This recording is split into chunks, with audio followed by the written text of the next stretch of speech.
Halo semuanya, Sawadee-krap, selamat datang di segmen analisa. Dan di video analisa kali ini kita akan bahas adalah mengenai kasus pencurian diamond dan juga perhiasan. Istilahnya kita sebut adalah Blue Diamond Affair.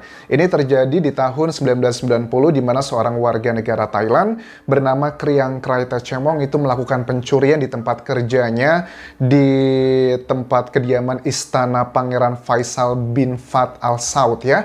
Itu di tahun 1990. Dan kalian tahu yang dicuri itu nggak cuma sekedar diamondnya aja, tapi ada juga perhiasan lainnya seberat sekitar 91 kg. Nah, yang menariknya adalah ini berhubungan dengan beberapa bulan terakhir ini pada saat Perdana Menteri Thailand ya awal 2022 ini melakukan kunjungan ke ibu kota Arab Saudi, Riyadh. Di situ ada statement yang membuat aku menarik nih, karena aku juga ngebahas kasus Teng Monida kan ya di channel ini. Ada teman-teman yang bilang, Anjas coba deh bahas mengenai Blue Diamond Affair karena ada banyak persamaan dengan kasus Teng Monida, ada dugaan oknum-oknum yang terlibat di sini. Oke, aku baca-baca lebih jauh ternyata menarik banget, apalagi pada saat Mr. Prayut Chan-ocha mengatakan di kunjungannya ke Riyadh beberapa bulan lalu bahwa beliau mengatakan akan membuka kembali kasus pencurian ini yang dilakukan oleh warga Thailand, walaupun warga Thailand tersebut sudah diberikan hukumannya, tapi ada banyak sekali intrik dan juga drama, bahkan mengorbankan beberapa orang yang tidak bersalah juga gara-gara kasus ini ya. Ternyata ini ada banyak hal yang tidak selesai, belum selesai. Dan Mr. Prayut Chan-ocha berjanji akan kembali mencari tahu mengenai kasus ini karena secara nggak langsung ya teman-teman ya, Thailand itu dirugikan atas kasus ini. Karena apa? Sekitar 30 tahun hubungan diplomatik antara Thailand dan juga Arab Saudi itu bermasalah, dan janjinya walaupun sudah ada perbaikan akan segera ditempatkan diplomat di masing-masing negara itu sebagai simbol bahwa mulai melakukan perbaikan hubungan diplomatik. Efeknya apa? Kalau kalian lihat ya di sekitar 20-an tahun lalu sebelum 20-an tahun lalu lah sebelum kasus ini terjadi ya, Thailand tuh biasanya mengirimkan sekitar 200.000 tenaga kerja ya, tapi sekarang itu hanya puluhan aja, yang otomatis ini mengurangi devisa pendapatan dari negara Thailand, kerugiannya miliaran rupiah. Tapi kalau dari si Kriang Kraitachemong, si pencuri Blue Diamond dan juga perhiasan tersebut, nilainya kalau aku cek sekarang ya teman-teman, untuk Blue Diamond-nya aja ya, yang sekitar 50 karat kalau nggak salah, itu aja nilainya sekarang sekitar 290 miliar rupiah. Ditambah lagi dengan emas-emas lainnya yang total semuanya itu beratnya sekitar 91 kg. Oke, kita akan update lebih jauh bagaimana perkembangan, apakah janji dari Mr. Prayut Chan-ocha ke negara Arab Saudi akan membuka kasus ini kembali beneran ataukah hanya sekedar lip service. Akan aku ingatkan dulu seperti apa kasus ini, modusnya seperti apa. Jadi modusnya ini adalah terjadi kan ya teman-teman, gara-gara kasus ini kan 30 tahun hubungan diplomatik Thailand dan juga Arab Saudi terganggu, dan si Kriang Kraitachemong itu adalah petugas kebersihan di Istana Pangeran Faisal bin Fat Al Saud. Modusnya pada saat si Kriang Krai ini membersihkan kamarnya, karena berangkasnya itu nggak dikunci, saat itu banyak perhiasan yang berserakan dan dia tergoda karena dia sedang terlilit hutang di tahun itu. Akhirnya dia memasukkan Blue Diamond tersebut, kemudian 91 kg total perhiasan ke dalam vacuum cleaner, karena saat itu juga si pangeran sedang berada di luar kota, jadi dia punya banyak sekali kebebasan. Pada saat dia sudah mendapatkan total 91 kg perhiasan dan juga Blue Diamond tersebut, dia ini mengirimkan lewat kargo, lewat Thailand. Ini adalah di tahun sekitar 90-an ya, tahun 90-an. Jadi masih tingkat korupsinya masih tinggi, masih hal-hal yang bersifat nepotisme juga masih tinggi, dan dia ini mengirimkan semuanya tadi 91 kg dalam sebuah paket, dan di paketnya itu sudah jelas-jelas ditulis bahwa paket ini berisi muatan pornografi dan sebagainya, dan dia juga menyiapkan amplop uang. Itu adalah keterangan yang disampaikan oleh si Kriang Krai ke media massa di Thailand, bagaimana mungkin dia bisa mengirimkan perhiasan 91 kg tersebut lewat kargo di Thailand, dari Arab Saudi menuju ke Thailand. Nah, kemudian pada saat paket itu sudah sampai, dia menyusul lah dari Arab Saudi, dia pulang ke Thailand dan langsung dia menuju ke Provinsi Lampang ya, ada salah satu provinsi di sini. Pada saat dia pulang itu teman-teman, dia juga menemui kendala ya pada saat akan menjualnya, karena Kriang Krai ini kan termasuk orang susah ya sebenarnya, ya maksudnya susah secara ekonomi, dan dia juga nggak terlalu well educated. Jadi pada saat dia sudah mendapatkan barangnya di Thailand, di Provinsi Lampang, dia kebingungan bagaimana caranya aku menjual perhiasan dan juga blue diamond ini, karena untuk memotong-motong diamond itu tidaklah segampang itu, apalagi di tahun 90-an, backgroundnya seperti itu. Akhirnya dia menjual perhiasan yang dia miliki itu, yang dicuri, ke sejumlah toko berlian dan juga perhiasan, dan paling banyak dijualnya itu adalah ke Mr. Santi Sri Tanakan.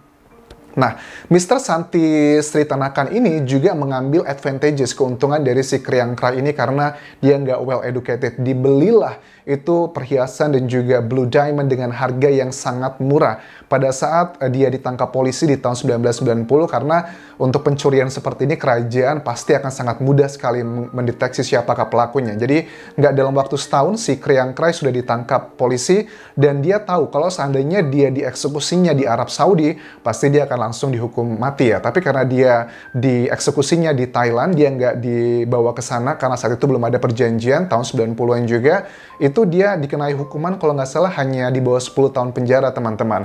Setelah dia ditangkap, akhirnya kerajaan dari Arab Saudi meminta dikembalikan lagi barang perhiasan 91 kg tersebut. Ya sudah dikembalikan, tapi justru malah terjadi masalah. Kenapa? Karena pada saat kerajaan Arab Saudi itu mendapatkan perhiasan 91 kg, ternyata 80% diantaranya adalah palsu. Nah, kemudian diselidiki lah bagaimana mungkin kok bisa palsu. Si Kriangkrai bilang bahwa loh, saya tuh nggak memalsukan ya. Menurut aku sih, aku percaya Kriangkrai lah dengan background yang dia miliki, dia nggak punya knowledge untuk melakukan itu. Tapi kemudian ada yang bilang bahwa jangan-jangan si Mr. Santi Sri Tanakan ini yang memalsukannya. Itu adalah tuduhan yang diberikan oleh sejumlah pejabat kepolisian di Thailand terhadap si Mr. Santi. Nah, kemudian terjadi drama perdebatan ini dan itu. Akhirnya dari kerajaan Arab Saudi pun mengirimkan 2 diplomatnya, kemudian juga 2 orang lainnya yang ahli di bagian perhiasan dan juga diamond. Tapi sayangnya, pada saat mereka dikirimkan ke Thailand, ke-4 orang tersebut, yang pertama, tahapan pertama adalah diplomatnya, 2 orang. Nggak tahu tiba-tiba mereka menghilang dan ditemukan tewas ya, meninggal dunia, nggak tahu oleh siapa yang membunuhnya. Kemudian dikirim lagi 2 orang lagi yang merupakan ahli di bidang perhiasan, sama juga menghilang dan ditemukan juga tewas, teman-teman. Nah, gara-gara inilah akhirnya hubungan antara kedua negara ini terganggu banget. Terus juga kalau aku lihat dari si jejak digital, bahwa Mr. Santi ini dituduh memalsukan berlian yang dikembalikan ke Arab Saudi, tapi dia menolaknya. Bahkan ada salah satu kepolisian, polisi pejabat tinggi di Thailand, namanya Chalort Kretes, polisi Thailand yang selidiki kasus ini, malah melakukan hal yang tidak seharusnya. Kenapa?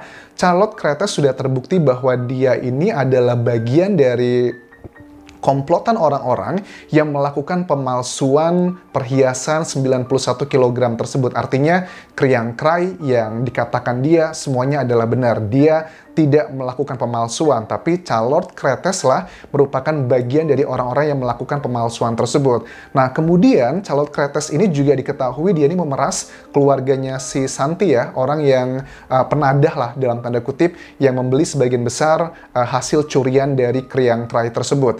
Nah, si Kriangkrai ini juga sempat, si Santi maksudku, si penadah tersebut, itu sempat hilang beberapa hari, dan kemudian anak dan istrinya juga menghilang, tapi kemudian ditemukan anak dan istrinya tewas mengenaskan, dan sudah dikonfirmasi pembunuhnya adalah Chalort Kretes. Si Chalort Kretes ini pun sudah diberikan hukuman di Thailand. Pertama itu adalah dengan vonis hukuman mati, tapi mendapatkan pengampunan dari raja, kemudian diberikan hukuman menjadi 50 tahun penjara, tapi at the end of the story, dia actual menjalankan hukuman di Thailand, aku cek di sini, hanya sekitar 19 tahun penjara.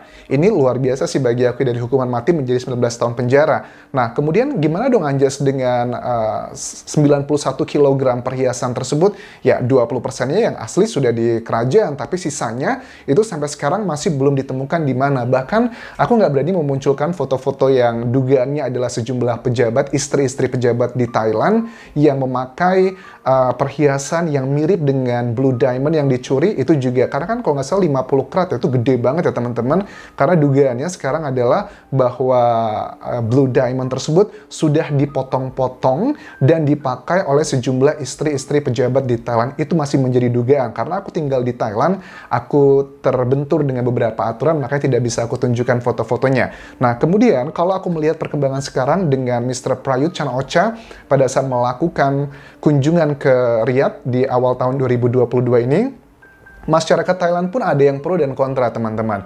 Aku membaca teman-teman kalau di Facebook, karena Facebook tuh yang masih populer di Thailand, ada banyak netizen masyarakat Thailand yang berkata bahwa yaelah ngapain sih melakukan relationship lagi dengan Arab Saudi, alasannya kita cuma menjadi budak aja, katanya kita hanya mengirimkan tenaga kerja lagi. Ya, secara pride itu nggak membuat bangga warga Thailand karena menjadi tenaga kerja yang tidak terdidik gitu, karena melakukan pekerjaan-pekerjaan yang sifatnya adalah informal seperti si kriang-krai tersebut.